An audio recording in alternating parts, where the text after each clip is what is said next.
অনিন্দিতার লেখা গল্প ভাঙন।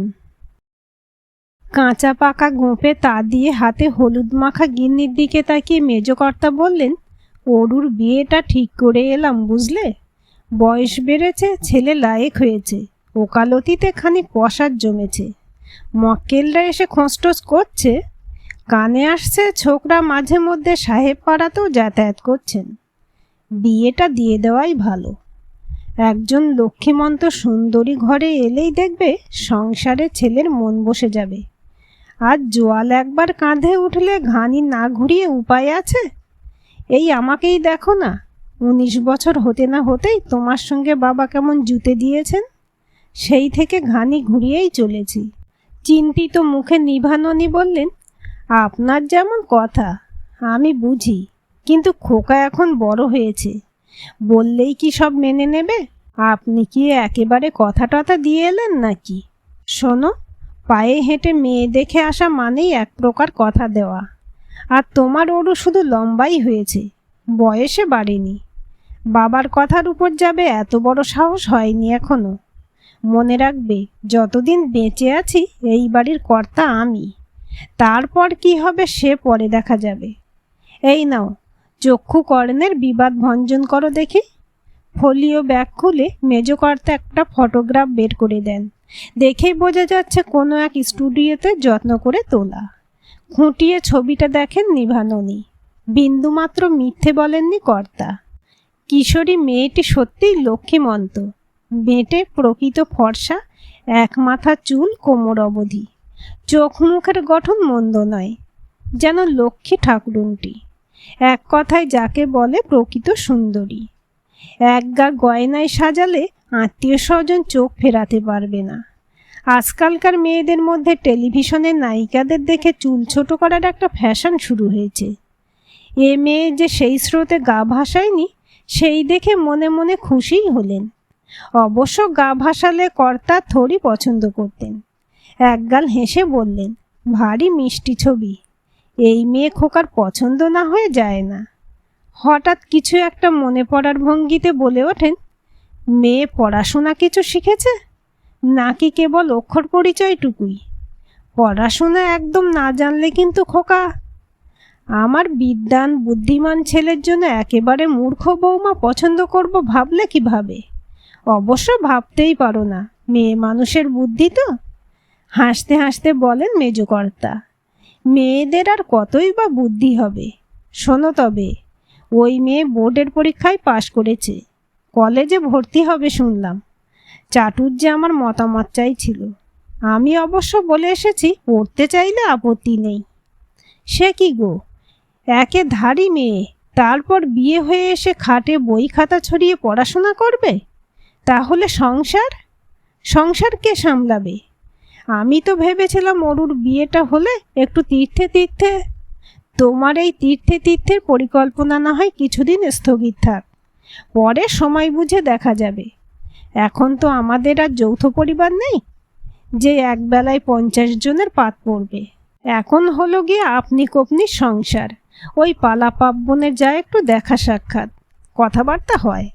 বড়দার নিজের বৌমাকে নিয়ে খুবই অহংকার।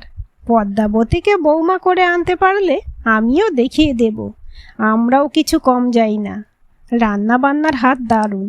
এমন সন্দেশ করেছিল যে লালু ময়রাকেও গুনে গুনে 10 গোল দেবে। সবই তো বুঝলাম, ভয়ে ভয়ে বলে ওঠেন নিভাননী।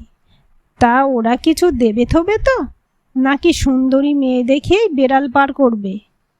আর একবার কাঁচা পাকা গোপে তা দেন মেজকর্তা। ভাই বিলেত ফেরত, বাপের দুটো চালু ব্যবসা, বাগবাজারের মতো জায়গায় 3 তলা বাড়ি।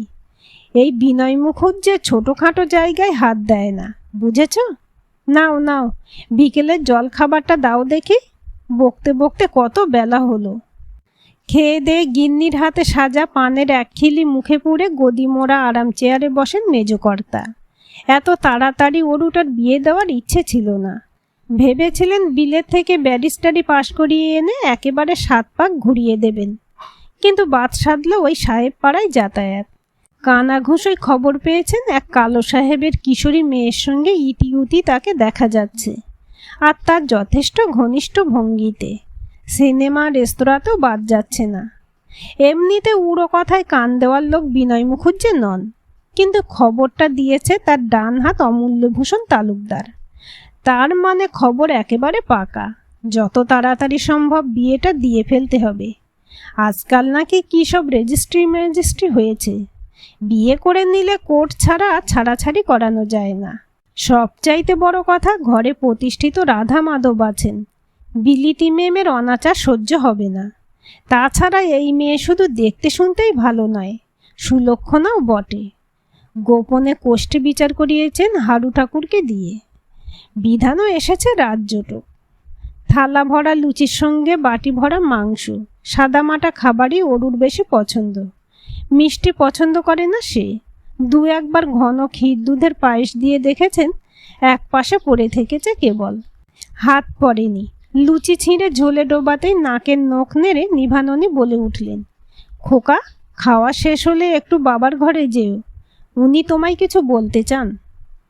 একটু কি চিন্তিত দেখালো অরুর মুখটা। না না, অরু কেন চিন্তা করবে? সে তো পরিবারের বাধ্য ছেলে।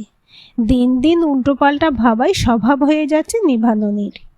ধীরে সুস্থে খেয়ে দিয়ে মুখ মুছে বাবার ঘরের সামনে দাঁড়িয়ে পর্দার আড়াল থেকে অরুণাভ জিজ্ঞেস করলেন, আমায় ডেকেছিলেন বাবা? ভেতরে এসো, মন দিয়ে শোনো।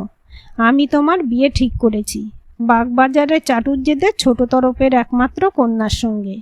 ছবি মায়ের কাছে পাবে, সময় করে দেখে নিও। দু এক মুহূর্ত নিশ্চুপ থেকে অরুণাভ বলে ওঠে, কিন্তু এ বিয়ে তো আমার পক্ষে করা সম্ভব নয় বাবা।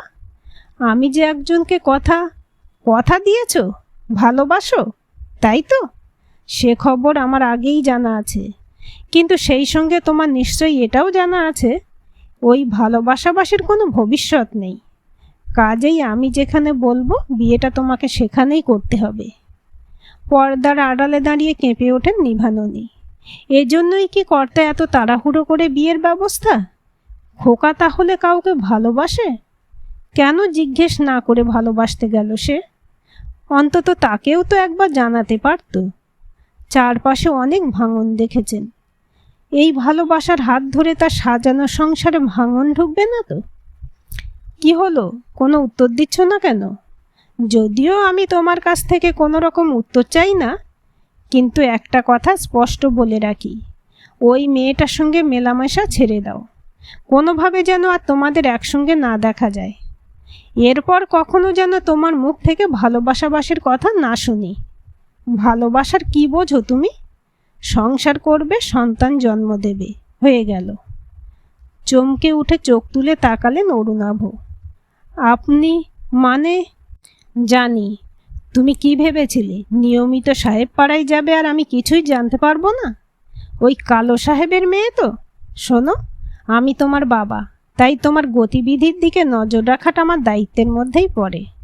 বাড়িতে রাধা মাধব আছেন। অজাত কুজাতের হাতের অন্ন তোমার মা খেতে পারবেন না, না আমি। ওই মেয়ে কোনো দিনই এই সাত্ত্বিক বাড়ির বউ হতে পারবে না। কি বুঝলে? কিন্তু বাবা, আমি যে ওকে কথা দিয়েছি, আমার কথা দেওয়াই হয় ফিরিয়ে নেওয়ার জন্য। তুমিও ফিরিয়ে নাও, নইলে কিন্তু তোমার জন্য আমায় যদি ওই সাহেব পাড়ায় যেতে হয়, তখন সেটা তোমার জন্য ভালো হবে না। না ওই কালো সাহেবের কিশোরী কন্যার জন্য। নিশ্চয়ই চাও মেয়েটি শান্তিতে বেঁচে পড়তে থাকুক। পদ্মাবতী খুব লক্ষ্মীমন্ত মেয়ে, ফর্সা সুন্দরী। আমি জোটক বিচার করিয়েছি, তোমরা দুজনে খুব সুখী হবে। কিন্তু বাবা, আপনি বুঝতে পারছেন না। আমার আর কিছু বোঝার দরকার নেই। ধরে নাও এটা আমার হুকুম। ওরা তোমাকে বিলেত পাঠাতে রাজি হয়েছেন। বোকার মতো নিজের পায়ে কুড়ুল মেরো না, বুঝলে? তোমার ভবিষ্যৎ কিন্তু তোমারই হাতে।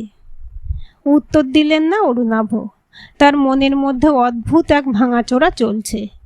বিলেতবাসে সুখ স্বপ্ন ভেঙে বারবার চোখের পাতায় ফিরে ফিরে আসছে নীল ফিতে দিয়ে পনিটেল বাঁধা কিশোরীর ঈষৎ শ্যামলা মুখ, ডাগর ডাগর চোখ আর গোলাপি মিষ্টি ঠোঁট। কিভাবে তিনি বলবেন গিয়ে, কিভাবে ফিরিয়ে দেবেন তাকে? শব্দ না করে পর্দার আড়াল থেকে সরে গেলেন নিভাননী। মন্দিরে গিয়ে আশ্রে পড়লেন রাধা মাধবের কাছে। সাহেবের মেয়ের হাত ধরে কোন অনাচার এসে ঢুকবে বাড়িতে? তার খোকা শেষে কি না? না না, এ হতে পারে না, কিছুতেই হতে পারে না। তিনি হতে দেবেন না। দরকার হলে নিজে দাঁড়িয়ে থেকে দিব্যি দেবেন খোকাকে। তার দিব্যি খোকা কখনোই ফেলতে পারবে না। মন শক্ত করে উঠে দাঁড়ালেন নিভাননী। মন্দিরের দরজা বন্ধ করে ধীর পায়ে এগিয়ে গেলেন টেবিলের দিকে। পদ্মাবতীর ছবিটা হাতে তুলে নিয়ে আর একবার নিরীক্ষণ করলেন। দেখলেই বোঝা যায় এ মেয়ে সর্বসুলক্ষণা। খোকার ঘরের দরজায় গিয়ে দাঁড়ান। নরম গলায় বলে ওঠেন, খোকা, আসবো একবার? আপন ভাবনায় বিভোর হয়ে থাকা অরুণাভ শুনতে পান না মায়ের নরম গলার ডাক। বার দুই ডাকার পর তার চটকা ভাঙে। আস্তে করে বলে ওঠেন, কষ্ট করে তুমি কেন এলে মা? আমায় ডাকতে পারতে। যে কষ্ট মনকে তিলে তিলে দগ্ধে চলেছে, সেই কষ্টের কাছে এই কষ্ট যে কিছুই নয় রে খোকা। বিড়বিড় করেন নিভাননী। কিছু বললে মা? জিজ্ঞেস করেন অরুণাভ। কিছু না, হাসতে চেষ্টা করেন নিভাননী। মনে হলো খোকার আজ আমাকে দরকার, তাই চলে এলাম। খামে ঢোকানো পদ্মাবতীর ছবি এগিয়ে দেন অরুণাভর দিকে। এই সেই মেয়ে যাকে তোর বাবা পছন্দ করেছেন। আমারও কিন্তু ভারী পছন্দ হয়েছে। কি সুন্দর লক্ষ্মীমন্ত চেহারা, দেখলে চোখ জুড়িয়ে যায়। বাগবাজারে চাটুর্য বংশের ছোট তরফ, বনেদি বড় লোক, 3 তলা বাড়ি, দুটো ব্যবসা। মেয়ে এবছর বোর্ড এক্সাম পাশ দিয়েছে।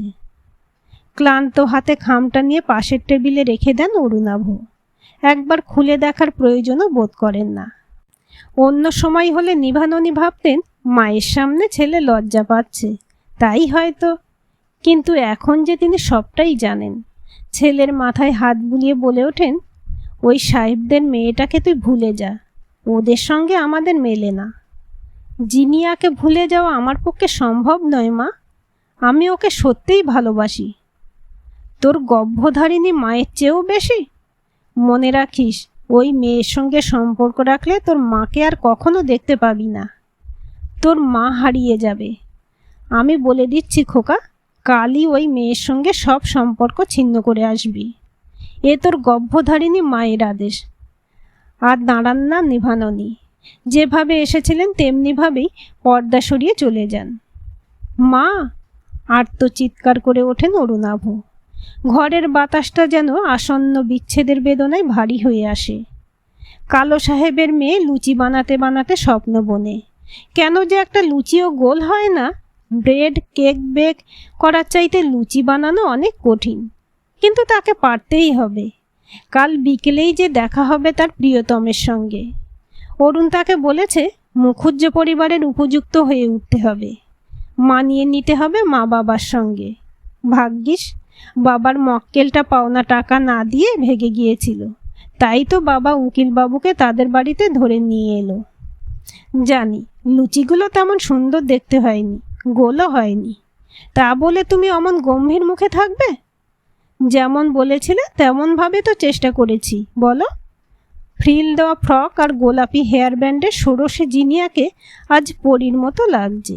কিন্তু অরুণাভ, মন চাইছে তার ত্রিশীতের মতো সে সৌন্দর্য সুধা পান করতে। কিন্তু মা, ছোট থেকে মাকে সবসময় কাছে পেয়েছে সে। সময়ে অসময়ে মা তার যাবতীয় আবদার মিটিয়েছে। মাকে ছাড়া সে বাঁচবে কিভাবে? অরুণের মুখের ভাব দেখে এবার যেন একটু ভয়ই পায় সেই শ্যামলা কন্যে। চাপা গলায় বলে ওঠে, কি হয়েছে গো তোমার? এসে থেকে এমন গম্ভীর হয়ে আছো কেন? আমায় ভুলে যেতে পারবে জিনিয়া? পারবে আমায় ঘেন্না করতে? মনে রেখো, আমি একজন কাপুরুষ, যে তোমাকে কথা দিয়েও কথা রাখতে পারেনি তোমার দায়িত্ব নিতে। কি বলছো এসব? কি বলছো তুমি? কেন এমন বলছো? তুমি আমায় ভয় দেখাতে চাইছো, তাই না? সত্যি আমায় খুব ভয় করছে। ফুঁপিয়ে ফুঁপিয়ে কাঁদতে থাকে ফুলের মতো সুন্দর কিশোরী মেয়েটা। প্লিজ আর ভয় দেখিও না অরুণ। জানো আমি তোমায় ছাড়া বাঁচব না। বাবা আমার বিয়ে ঠিক করেছে যিনি, বাগবাজারের চাটুর্যেদের সঙ্গে। বিয়ে না করে উপায় নেই। স্পষ্ট জানিয়েছে কোনোদিন তোমায় আমার স্ত্রী হিসেবে মেনে নেবে না বাবা, মাও না। আমি বড় অসহায় জিনি, পারলে মাপ করে দিও। তোমায় কথা দিয়েও কথা রাখতে পারলাম না। আর আমাদের ভালোবাসা, একসঙ্গে কাটানো দিনগুলো ভুলে যেতে পারবে তুমি? অস্পষ্টে বলে সে। পারবো না, তুমি আমার মনে চিরদিন থাকবে, কিন্তু সংসারটা তোমার সঙ্গে করা এ জন্মে আর হলো না। মুখে বলে অরুণ, ভুলে যাও আমায় জিনি, ভুলে যাও চিরকালের জন্য। এই হয়তো আমাদের শেষ দেখা। হঠাৎ উঠে দাঁড়িয়ে হনহন করে এগিয়ে যেতে থাকে সে। পিছনে পড়ে থাকে জিনি। একবার সে পিছন ফিরে তাকিয়ে দেখে না পর্যন্ত। কাকে বলবে, কাকে বোঝাবে? ভেতরে ভেতরে সম্পূর্ণ ভেঙে পড়েছে সে। ভালো করেই জানে সে বাবার কথা আর কাজে মিল কতটা। জিনিয়াকে বাঁচাতে হলে নিজে সরে যাওয়া ছাড়া উপায় নেই। সে চায় না মেয়েটা তার চোখের জল দেখুক, হয়তো তখন আর নিজেকে সামলাতে পারবে না। তার চেয়ে এই ভালো, ঘৃণা করুক তাকে। ঘৃণা করলে হয়তো প্রথম ভালোবাসা ভোলা সহজ হবে। টান মেরে যত্নে বানানো লুচির কৌটোটা মাটিতে ফেলে দেয় জিনিয়া। মুখ খুলে যায়, শুভ্র লুচিগুলো ছড়িয়ে পড়ে চারপাশে। ফুঁপিয়ে ফুঁপিয়ে কাঁদতে থাকে সে। কেন অরুণ, কেন? কেন এমন করলে আমার সঙ্গে? কেন এমন করলে? কী বা করেছিল সে? প্রথম প্রেমের প্রথম অর্ঘ্য নিবেদন করেছিল শুধু। অরুণ পায়ে দোলে ফেলল তা? বাবা মাই সব হলো তার? সে বুঝি কেউ নয়? তার ভালোবাসা বুঝি এত সস্তা? শুভ্র লুচিগুলো পথে ধুলো মেখে করুণ চোখে তাকিয়ে থাকে। বোধহয় বুঝতে চেষ্টা করে তাদের নিজে হাতে গড়া রাঁধুনির অন্তরে বহমান যন্ত্রণার কথা। বিয়ে হয়ে যায় ধুমধাম করে। একগা গয়নায় সেজে গুজে পালকি চেপে শ্বশুরবাড়িতে আসে পদ্মাবতী। ফুলশয্যার দিন একলা শয্যায় জানতে পারে সে স্বামীর জীবনে অন্য এক নারীর অস্তিত্বের কথা। সে নারী বিদেশিনী, যাকে নিয়ে সংসার সমুদ্রে তরণী বাইতে হবে। তার কাছ থেকে কিচ্ছু লুকোতে চায়নি অরুণাভ। ভাবেনি সদ্য বিয়ে হয়ে আসা নারীটির বুকে এই কথা শুনে শেল বিঁধবে কিনা। নিজের বিবেকের কাছে পরিষ্কার থাকতে স্পষ্ট জানিয়ে দেন নিজের অতীত ভালোবাসার কথা, জিনিয়ার কথা। সেই সঙ্গে বলেন কেন সব কিছু মেনে নিয়ে তিনি বিয়ের পিঁড়িতে বসতে বাধ্য হয়েছেন। সম্পত্তি, টাকার লোভ নেই তার, কোনো কালেই ছিল না। সে সময় দাঁড়িয়ে পদ্মাবতী অসম্ভব বুদ্ধিমতী ছিলেন। সব শুনে তিনি স্বামীর উপর রাগ করেননি, অভিমানও নয়, বিরক্তিও দেখাননি কোনো রকম। বরং নিজের কল্পনায় বোনা সুখের রাত্রিতে শান্ত ভঙ্গিতে বসে থেকে স্বামীর কাছে শুনেছিলেন আর এক কিশোরী বিদেশিনীর কথা, যে কিনা বিয়ের পরও স্বামীর মনোজগতের পুরোটাই দখল করে আছে। বুকের গভীরে হাহাকার বেজেছিল কিনা কিশোরী বধূটি একাকিনী কতক্ষণ বসেছিল ফুল ছড়ানো বিছানায়, সে খবর রাখার প্রয়োজন বোধ করেনি অরুণাভ। নিজের বেদনার কথা বলে একপাশ ফিরে ঘুমিয়ে পড়েছিল দিব্যি। এভাবেই সংসার বড় হয়েছে, সময়ের নিয়মে সন্তান জন্মেছে। রাধা মাধবের ভার পদ্মাবতীর হাতে দিয়ে পরম শান্তিতে চোখ বুজেছেন নিভাননী আর মেজকর্তা। বেশ কয়েকবার পদ্মাবতীকে বলেই জিনিয়ার খোঁজ করেছিলেন অরুণাভ, কিন্তু সে এই দেশের কোথাও নেই। বিশ্বাসঘাতকতার যন্ত্রণা বুকে নিয়ে ততদিনে সে পাড়ি দিয়েছে অস্ট্রেলিয়ায়। ভাড়া বাড়ি তালাবন্ধ অনেক বছর হলো। সময় কেটেছে, কালের নিয়মে চুলের উপলি আভা। আজ পদ্মাবতী নিজেই শাশুড়ি। একদিন প্রৌঢ়া পদ্মাবতী মেয়ে আর নাতির সঙ্গে পার্ক স্ট্রিটের ক্রিসমাস আলোকসজ্জা দেখতে গিয়েছিলেন। নাতির জোড়াজুড়িতেই এই অঞ্চলে আসা। মিলেনিয়ান আভা শরীরে মেখে কল্লোলিনী তিলোত্তমার এই বিশেষ অঞ্চল সেজে উঠেছে ফেয়ারি লাইটে। চারপাশে নামি দামি দোকানগুলোয় বাহারি আলোকসজ্জা বলছে, এসো ভেতরে এসো, উপভোগ করো আমার সৌন্দর্য। ফুটপাত দিয়ে হাঁটতে হাঁটতে যাচ্ছিলেন বাহারি খাবারের স্টলগুলো দেখতে দেখতে। এমন সময় হঠাৎই চোখ পড়ে গেল তার। শরীরে বয়স থাবা বসিয়েছে বটে, কিন্তু মুখের সৌন্দর্য তাতে এতটুকু ম্লান হয়নি। কর্তা ঠিকই বলেছিলেন, অপরূপা। ধীর পায়ে এগিয়ে যান সেদিকে।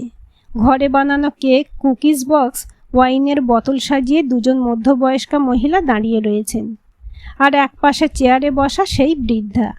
মাকে এগিয়ে যেতে দেখে ছেলের হাত ধরে থমকে দাঁড়ায় প্রতিমা। হঠাৎ এই দোকানে, মা তো ওসব চকলেট কেক পেস্ট্রি কিছুই খায় না। নাতির হাতে একটা কুকিজ বক্স আর স্ট্রবেরি পেস্ট্রি চকলেট মুস কিনে দিয়ে শান্ত ভঙ্গিতে চেয়ারে বসা বৃদ্ধার দিকে এগিয়ে যায় সে। আপনার নাম কি জিনিয়া? আপনি কি একসময় বো ব্যারাক্সে থাকতেন? অবাক চোখে এক বৃদ্ধা আর এক বৃদ্ধার দিকে তাকিয়ে কি যেন খুঁজতে থাকেন। অনুচ্চ কণ্ঠে কিছু একটা বলে দুজন মধ্যবয়সিনীর মধ্যে একজন এগিয়ে আসেন বৃদ্ধার দিকে। আপনি বুঝি জিনি আন্টিকে চেনেন? আমি পদ্মাবতী, অরুণাভর স্ত্রী। সেই অরুণাভ যাকে একদিন আপনি ভালোবেসেছিলেন। কিন্তু সে... হঠাৎ বৃদ্ধা কেঁপে ওঠেন। ধূসর মণিগুলো ইতস্তত কাকে যেন খোঁজে। চোখ দিয়ে গড়িয়ে পড়ে জল। হাত দুটো জড়িয়ে ধরে বলে ওঠেন, কেমন আছে সে? জানো, অনেক চেষ্টা করেছি ঘৃণা করতে, কিন্তু পারিনি। প্রথম ভালোবাসার মানুষকে কি কখনো ঘৃণা করা যায়? কি হলো, কোথায় যাচ্ছ? তুমিও এসো। কখন যেন অরুণাভকে বসিয়ে জিনিয়া ফিরে এসেছে দরজায়। মৃদু হেসে পদ্মা বলে ওঠে, আমি আর এখানে থেকে কি করব, বরং অপেক্ষা করি খানিক। হাজারো স্মৃতি মেদুরতার ভিড়ে আমি যে অপাংতেয়। আজকের দিনটা শুধু তোমাদেরই হোক, তোমাদের দুজনের। চলো বলছি। হাত ধরে পদ্মাকে ভেতরে নিয়ে যায় জিনি। হেসে বলে, তোমায় দেখতে এখনো ভারী মিষ্টি, ভারী সুন্দর গন্ধ তোমার গায়ে। আমরা দুজন বোধহয় একই বয়সী হব। তোমার কর্তাটি আমার মনের দোসর হলেও এই মুহূর্তে তুমিই কিন্তু আমার সবচাইতে প্রিয়জন। কেন জানো? তোমার জন্যই জীবনের উপান্তে এসে মনের মানুষের এক ঝলক দেখা পেলাম। এমন প্রাপ্তি কজনের বরাতে জোটে। তোমার কর্তার মুখেই শোনা, বাল্যপ্রেমে অভিশাপ আছে। ভালোবাসার মানুষকে একবার হারালে আর ফিরে পাওয়া যায় না। একটা কথা জিজ্ঞেস করব পদ্মাবতী, যদি কিছু মনে না করো। চোখে প্রশ্ন রেখে পদ্মা তাকায় জিনির দিকে। এই যে তোমার কর্তাকে আমার কাছে নিয়ে এলে, তোমার ভয় করলো না? কিসের ভয়? হারিয়ে ফেলার? অমলিন হাসে পদ্মা। কুঁজো হয়ে বসে থাকা অরুণাভ হঠাৎ চোখ তুলে তাকায়, যেন এই প্রথমবার পদ্মাকে পরিপূর্ণভাবে দেখে সে। এত বোঝে পদ্মা, এমন অনুভবী সে। বাগময় চোখ দুটো না বলেও যেন অনেক কথা বলে যায়। দেখো জিনি, ভয় সেই মানুষই পায় যার হারাবার ভয় থাকে। আগে ভাগেই সব হারিয়ে বসে আছে যে, তারা নতুন করে হারাবার আছেটা কি? তোমার প্রিয় মানুষটি কেবল শারীরিকভাবে আমার সঙ্গে সংসার করেছে। মনের মানুষ সেদিনও সে তোমার ছিল, আজও তোমারই আছে। কি বলবে ভেবে পায় না জিনি। পদ্মার কথাগুলো বড় ধারালো। সেই শব্দের ধারে মনটা যেন কেমন করে ওঠে। একদিকে অরুণকে চোখের সামনে দেখে যেমন মনটা আনন্দে নেচে উঠছে, অপরদিকে পদ্মা বিষাদের প্রতিমূর্তি। খুশি হতে চেয়েও যেন পুরোপুরি খুশি হতে পারে না জিনি। উঠে দাঁড়ায় সে। ঘর লাগোয়া ছোট্ট কিচেনটার দিকে পা বাড়ায়। গোল গোল ফুলকো লুচি, আলু ভাজা, তালশাঁস সন্দেশ আর রসগোল্লা একেবারে বাঙালিকে তাই কাঁসার বগি থালায় বেড়ে দুজনের দিকে এগিয়ে দেয় সে। ডাগর পদ্মার চোখে তখন অবাক ভাব। সেদিকে তাকিয়ে হাসে জিনি। কিশোরী বয়সে তোমার কর্তার বাড়ির উপযুক্ত হয়ে ওঠার জন্য তালিম নিয়েছিলাম। এসব সে শিক্ষারই ফল। কিন্তু দোহে মিলে সংসার করাটা হয়ে উঠল না। এই যা। আসলে কি জানো তো পদ্মা, মনে আমি থাকলেও অরুণের ভাগ্যে যে তুমিই ছিলে। ভাগ্যকে অতিক্রম করে সাধ্যকার। রাই কিশোরীকেই দেখো না, সারা জীবন কৃষ্ণ জপেছে, পেয়েছে কি একান্তে আপন করে। তুমি ভাগ্য মানো? রাই কিশোরীর গল্প জানো? অবাক হয় পদ্মা। ডেস্টিনি সর্বত্র বিরাজমান, না মেনে উপায় কি? রাই কিশোরীর গল্প জানি বই কি, অরুণই বলেছিল একদিন। বড় সুন্দর সে প্রেম পদ্মা, বড় অনুভবী। তোমাকেও বলেছে নিশ্চয়ই। লুচি ছিঁড়ে আলু ভাজা দিয়ে মুড়িয়ে হাসেন অরুণ। তাহলে যিনি শেষমেশ গোল লুচি বানিয়েই ছাড়লে। মাঝে বছর 30 কেটে গেল এই যা। আলু ভাজাও কিন্তু বেশ হয়েছে। খাওয়ার ফাঁকে স্মৃতিরমন্থন হয়।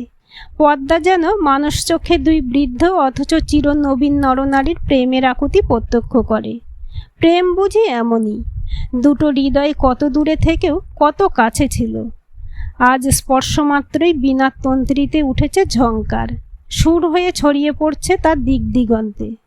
কত আশা প্রত্যাশা নিয়ে দুটি মানুষ স্বপ্নবাসর রচনা করে, তারপর যখন সামান্য এক আঘাতে তা ধূলিসাৎ হয়, তখন জীবনে বেঁচে থাকাটা দিনগত পাপক্ষয় ছাড়া অন্য কিছু মনে হয় কি? ভারী সুন্দর লুচি বানিয়েছ যিনি, মন ভরে খেলুম, হাসি মুখে বলে পদ্মা। এবার যে আমায় আসতে হবে, তোমার আতিথেয়তার কথা ভুলব না কখনো। কাঁধের ব্যাগটা তুলে পর্দা একাই দরজার দিকে পা বাড়ায়। তোমার মানুষটাকে এখানে ফেলেই চলে যাবে নাকি? যদি আমি নিয়ে নিই, রসিকতার মেজাজে বলে জিনিয়া। মনটা তো তোমারই ছিল, তোমারই আছে। এবার থেকে শরীরটাও না হয় তোমার কাছেই থাক। শেষ জীবনটা পরস্পরের সান্নিধ্যে কাটিয়ে দিলে ক্ষতি কি? চমকে ওঠে জিনিয়া। এভাবে কেউ ভাবতে পারে? এতক্ষণ সে পদ্মাকে মহান ভাবছিল, এখন সে যেন পদ্মার মহানতা নিদর্শন দেখে বিস্ময়ে বাকরহিত হয়ে গেল। কোনো রকমে নিজেকে সামলে নিয়ে বলল, এ কি বলছো তুমি? এটাও কি সম্ভব? তোমার পরিবার ছেলে মেয়েদের কাছে কি জবাবদিহি করবে যখন ওরা জিজ্ঞেস করবে, বাবাকে কোথায় রেখে এলে মা? হাসে পর্দা। সত্যিটাই বলবো না হয়, ওরা যথেষ্ট বড় হয়েছে, শিক্ষিত, ভালোবাসতেও জানে নিশ্চয়ই। বলবো শেষ জীবনটাই ভালোবাসার মানুষকে আপন করে বাঁচতে চেয়েছে তোদের বাবা। আমি কেবল তাকে সেই মানুষটার কাছে পৌঁছে দিয়ে এসেছি। এতদিন তো অনেক করলো দায়িত্ব পালন, আজ শেষ জীবনে মানুষটা একটু নিজের জন্য বাঁচুক না? তা হয় না পদ্মা, তা হয় না। কখন যেন জিনির পেছনে এসে দাঁড়িয়েছে অরুণ, আর তা হয় না। কেন? সমাজকে ভয় পাচ্ছ? তুমি জানো না সমাজকে আমি ভয় পাই না, কখনো পাইনি। এগিয়ে যাওয়ার জন্য পা বাড়ায় পদ্মা। সমাজের ভয় নয় পদ্মা, সমাজের ভয় নয়। আমি নিজেই চাই ফিরে যেতে। কিন্তু কেন? তুমি আমার অভ্যাস পদ্মা, এতদিনকার অভ্যাস। যিনি আমার মনে সারা জীবন থাকবে ভালোবাসা হয়ে, কিন্তু তোমায় ছাড়া আমি বাঁচব না। 7 পাকের বাঁধনে বেঁধে আমার জীবনের সঙ্গে তুমি নিজেকে ওতপ্রোতভাবে জড়িয়ে নিয়েছ। যেই মুহূর্তে তুমি এখান থেকে চলে যাওয়ার জন্য পা বাড়ালে, সেই মুহূর্তে আমি বুঝতে পারলাম কি হারাতে চলেছি, কাকে হারাতে চলেছি জীবন থেকে। আমার প্রতিটা নিঃশ্বাসে, আমার চেতনায় তুমি যে মিশে আছো পদ্মা। পরিপূর্ণ দৃষ্টিতে জিনির দিকে তাকান অরুণাভ। রাগ করো না জিনি, আমার মনে তোমার আসন চিরস্থায়ী থাকবে। যতদিন বাঁচব তোমার কথা আমি মনে রাখব, কিন্তু এই বয়সে এসে নতুন করে অভ্যাস বদলাতে পারবো না। ক্ষমা করো জিনি, এ জন্মে এই অরুণ আর তোমার হতে পারলো না। হয়তো বিধাতার খাতায় এইটুকুই দেখা লেখা ছিল আমাদের জন্য। আমি জানতাম অরুণ, আমি জানতাম। সেজন্যই পদ্মাকে হাত ধরে ঘরে নিয়ে এসেছিলাম। পরশুই আমি দুবাই ফিরে যাচ্ছি, ওখানেই এখন আমার স্থায়ী ঠিকানা। পদ্মার কাছে ঠিকানা আছে, সময় পেলে একবার এসো, আমি অপেক্ষায় থাকব। এগিয়ে এসে অরুণাভর হাত ধরে পদ্মা, সাবধানে পার করায় চৌকাঠ। ধীরে ধীরে এগিয়ে যায় ওরা, সামনে, আরও সামনের দিকে। যেতে যেতে অরুণ যেন কি একটা বলেন, হেসে ওঠে পদ্মা। সময়ের চাকায় বৃদ্ধা হলেও এই মুহূর্তে পদ্মাবতীকে যেন ষোড়শীর উচ্ছল কিশোরীর চেয়েও সুন্দরী লাগে অরুণাভর চোখে। দূরে চলে যেতে যেতে আজ যেন সে নিজের স্ত্রীকে নতুন করে আবিষ্কার করে।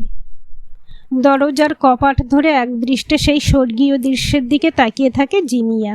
আবারও হারিয়ে গেল তার অরুণ। কেন যে বারবার কাছে এসেও হারিয়ে যায় সে? অবাধ্য চোখ দুটো বশ মানতে চায় না কিছুতেই। ওরা দৃষ্টির আড়ালে গেলে বিবর্ণ হয়ে আসা যিশুর ছবির দিকে তাকিয়ে থাকে সে। তাদের ধর্মে জন্মান্তরবাদ স্বীকৃত নয় জেনেও কি এক ব্যর্থ আশার বশবর্তী হয়ে বিড়বিড় করে প্রার্থনা করে, এ জন্মে না হয় পদ্মারই হলো অরুণ, জন্মান্তরে যেন সে আমার হয়। গল্পটি কেমন লাগলো কমেন্ট করে জানাবেন। ভালো লাগলে লাইক, শেয়ার এবং সাবস্ক্রাইব করবেন, আর অবশ্যই বেল আইকনটি ক্লিক করে রাখবেন।